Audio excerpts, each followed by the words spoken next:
to another episode of Raven Conversations. I'm Joe C. Mandel, the State Public Affairs Officer for the Washington National Guard.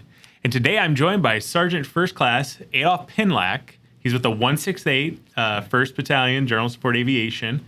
You are a aircraft structural repairer, which we'll get into that here. You may not know his name exactly, but you've probably seen some art that he has made in his Guard career. And he's here to kind of share his story. I appreciate you coming on, Adolph, and talking with us. Thank you, sir. Yeah, so brief background on yourself. My name is Adolph Pinlac, as I've already been introduced.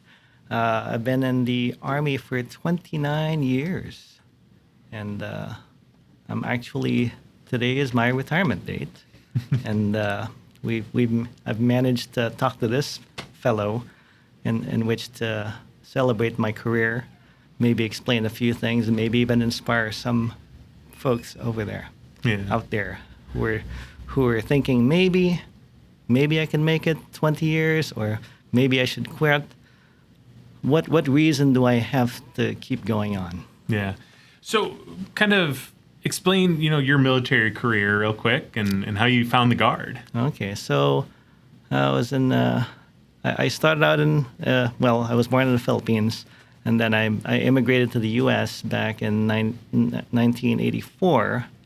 From there, I lived in New York, went through high school, went to junior high, or what people call here middle school. And then after I graduated high school, I went to college. I didn't know quite what I was going to do. And then I went to a college called College of Aeronautics just outside of LaGuardia Airport. That's when I met my recruiter. And then he said, hey, Mr. Pinlac, we might be able to give you the career that you want, and the Army is going to pay for it. So I was like, wow, man. And what did you want to do back then? Oh, I wanted to work on aircraft because I wasn't quite sure after I graduated high school what I wanted to go into. But when I was a kid, I've always liked doodling airplanes and stuff like that. And I figured, let's go do something that we've always been drawing, just something different. I've always been tinkering and mechanical stuff all the time. So this was my way into doing something. And when the guy said the Army was going to pay for it, why not? Let's do it. Yeah. So then what led you to the Guard? What led me to the Guard? Well, after signing up for 6 years, and I really had to think hard about that. It's like, 6 years, man? That seems like a long time, especially going through high school and all that. So after active duty, after doing 6 years, first term I was in Korea, then Fort Hood, back to Korea, Fort Polk, and then that's when I got out after my 6 years. That was around February, March timeframe of 2000. And I have a mutual friend who was already in the Guard then. And then he was in the Guard, he was showing me all these things, and he said, I had 2 more years of service left anyway. So I figured, let's do it. Let's give it a go. I guess still had 2 more years of obligation. Can't go wrong, right? I still do the same MOS. And I managed to keep my rank with me. I was an E5 at the time. And then that's when I got in. Yeah. And then you started full-time over at ASF a year later, basically, in 2001. Oh, yeah. So what led you to work full-time over there? Well, like I said, my friend Larry Collado, God rest his soul, I miss that guy a lot. I got in 2000, right around early March. That was my first drill. And that's pretty much how I got in there. Yeah. So now, as we kind of said, you've got a long Guard career. Very, very, I'd say you've been very busy in your Guard career too. A lot of deployments. Very busy. But you also do artwork. Yes, I do. And people have probably seen your artwork, and I would say you're probably in the hundreds, if not more, at this point, of things that you've created. How did you get into drawing? How I got into drawing? Well, my brothers were really into drawing, and I just doodled a few things there and just to kind of join them, But I never really thought I'd make anything out of it until I got into high school, and my teacher, Miss Lizzle at the time, going through New York. I guess the high school I was going into was known for their arts, so mainly drawing and painting, and also into the um, music and all that stuff. But I got into the art. I got into the drawing and painting. Yeah. Is there anything you could remember, like, of anything that was like memorable that you've created to this point Yeah, that stands out? yeah. So going back, I never really developed my skills that much when I was in school, but it was only when I went into the guard that a certain person, CW5, retired, Jeffrey Burkhart, asked me to make a drawing. He saw I made some doodles here and there. He saw my little sketchbook, and he wanted his favorite helicopter was a Cobra. So I made a Cobra painting for him. I mean, internet was pretty sparse back then. It was really slow, so I was just going off of memory. Yeah. But it looked really cool for him, so he kept that one. Yeah. Yeah, and you shared, I think you shared that photo with us. You shared a number of photos with us, which we'll have on the screen to kind of showcase some of them. Are there two or three that just stand out to you? Yeah, there were two that you brought with you. I have a couple. I have a stack here, but we don't have all day to show all of No. this. So I'm going to show my two favorite ones. So one of them was something I made back in 2009. So we got deployed 2007 to 2008, and there's a certain character over at the hangar. He was a first sergeant at the time, William Tapscott, quite a funny character. I mean, former Vietnam vet. I mean, we still have Vietnam vets all the way until the early 2000s, maybe even all the way in like 2012 time frame. But yeah, he inspired me with all the stories that he was showing. So I figured I'd integrate it into his retirement painting. This one took me about 3 to 4 months because I had to gather all the little stories. We keep saying the little stories to share with other people, and they were funny, quite funny, a lot of them. So I hope people get a chance to view it if it ever gets posted. Yeah. And then, some of it's kind of, a lot of it's pretty funny, but there's a lot of little stories there. Yeah. And then what's the other one? You got the Black Hawk, it looks like, too. Yeah, I have the Black Hawk one that I made for Sergeant Major Tom Turner, retired now, by the way. Yeah. And then I made this one for him because he liked working on Black Hawks. And there was a couple of little stories in there, too. I can't really go over them without without incriminating some people. But they're quite funny. It's good to look at. It tells a story of things that actually happen or could possibly happen in an aviation career. Yeah. So when we were kind of doing some conversation prep, you had showed me what you made for Sergeant Major Rickstad, Brian Rickstad's retirement. That was so which big. I think was last year.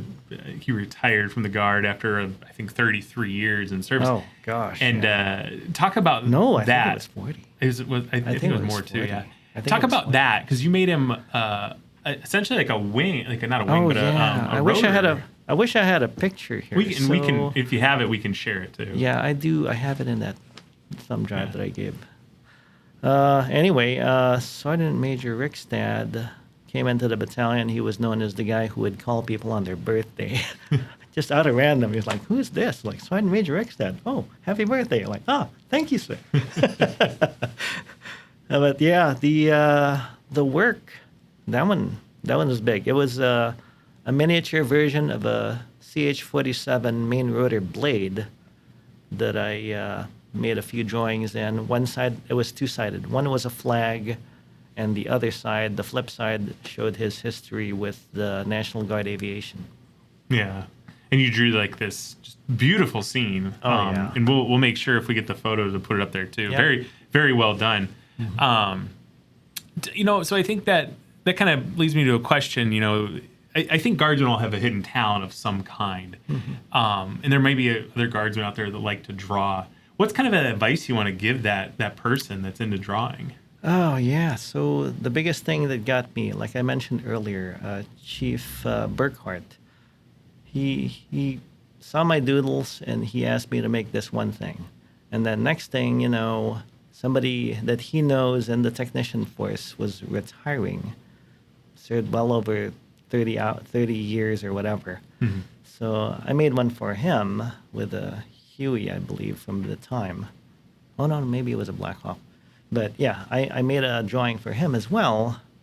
So it started happening from there on. And then every time somebody retired, he would ask me to make another one. So I involuntarily honed my skills, if you want to say that. Yeah. And then I just got better. Yeah. It's just how much time you put into it. And you do kind of like a miniature AAR. Yeah. And there's like, oh, how do I make this better? How do I improve that? Have I checked other people's skills? How can I integrate that into my art? Yeah. So those of you out there who are aspiring or even just do a little bit, just keep working at it. You'll get better, and then work your way to bigger things. The bigger formats Yeah. are probably where you can get the most details on. Yeah. Don't be afraid to try something different, something new. Different mediums if necessary. Yeah. Yeah. And today is your retirement day. Happy retirement day, right? Thank you, I mean, sir. it's a rarity that we It's get been- to talk to individuals It's been long awaited. on their retirement. Yeah. And I always like to ask this question, and I think somebody who has served nearly 30 years and imparting wisdom to that next generation of guardsmen who are coming up, what's something you want to tell those individuals? Well, my first sergeant Tapscott once said to us, probably also on his retirement speech, was like, when they give you a position to fill, you take on that. It's either sink or swim type thing. So you try to embrace that wholeheartedly. Try to do as best you can in the position. Mm-hmm. They're not there to set you up for failure. They're there to make your career better. And I genuinely believe that, but at the same time, we are only limited with what we know. Yeah. So thank goodness there's people along to help you along the way to improve yourself and to give you opportunities like that. Case in point, there was one time when I reclassed back in 2000.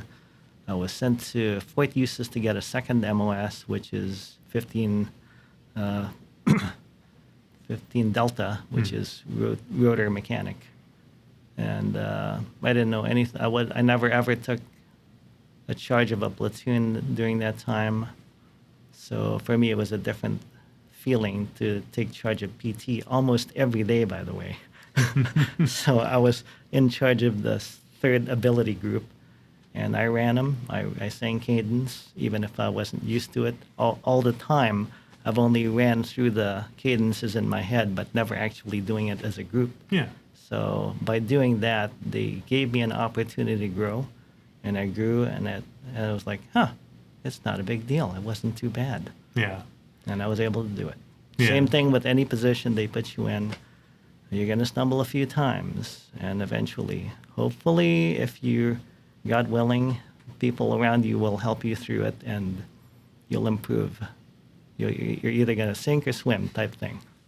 Yeah. No, it's valid. I mean, truly, I think that's great advice for any young guardsman. It's always take a challenge. You're going to rise to the occasion when you need to. Yeah. So retiring, future plans, anything that's going to pop up, anything that you're working on? No, I don't know. I've been in this Army thing for so long. I don't know what to do with myself. I think I'll just not wake up early. Enjoy that cup of coffee that I've always wanted. Yeah. And then I'll probably spend a little bit more time with my art, refining it a little more. I was so used to drawing aircraft. I need to go back into doing other things like people, animals. Mm-hmm. Yep. So refinement, that's what I'm going to do.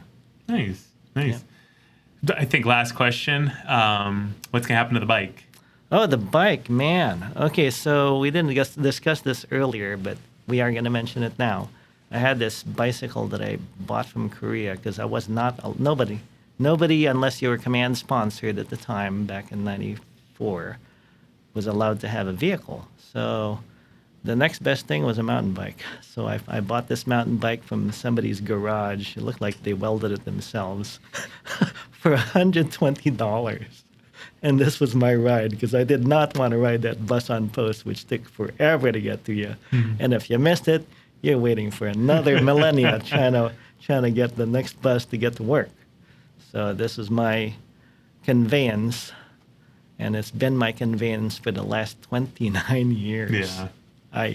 There were so many times that it fell apart, broke. I had to learn how to put it together, and then the universe kept blessing it with parts.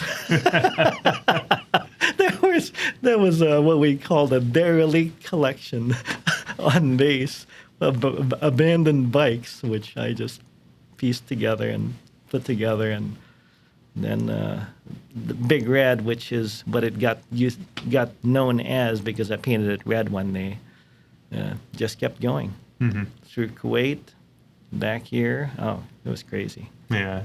So tell us more about the bike. What's the plan for the bike? Okay, so Big Red, I've had it for 29 years, as I've already mentioned. And you also asked me earlier what my future plans are. Well, there's this ongoing thought in my brain that maybe I should make a buck. Hey, if certain artists in Hollywood can make a buck, then I can make a coloring buck too. So I'm thinking a Big Red Washington National Guard coloring book. The Big Red bike, and it shows somebody's career in the Army, and the places this Big Red bike's been. It could be one of two things. It could be a coloring book, it could be a children's book, but there's a moral to that story. I think the biggest moral to that story is just never giving up. Just never giving up, and just when you think times are hard, times are tough, and you have no other place to turn to, then and maybe there's a way. There's always a way. Yeah. There's always a way to put it together, make it work again. Yeah. No, yeah. I love it. And you can obviously do the art for the book. Oh yeah. There'll be everything. Is it going to get retired? I would like to believe that I could retire it when they put it out to pasture, but I don't know. Some people are interested in it, so they're saying like, who are you going to give the bike to? It's like, well, I'll have to give it some thought. Yeah, donate it to the facility kind of thing. Yeah, well, I don't know. It might just get neglected on the corner somewhere. I have somebody at the CSMS who is interested in it. So. Oh, very cool. Yep. Very cool. And Big Red might have life even after life the guard. after God. Let's see how much longer she lasts. Yeah. Anything else you want to add? Nothing else, sir. I'm just glad that I've reached an end, and I look forward to my retirement years. Yeah, no, I appreciate you joining us. Mm-hmm. If you like the video, give us a like. If you want to watch more Raven Conversations, we'd love to have you subscribe to the channel and leave some comments below if you're interested in sharing your thoughts and learning more about the Guard. Thank you, sir. I appreciate you coming on.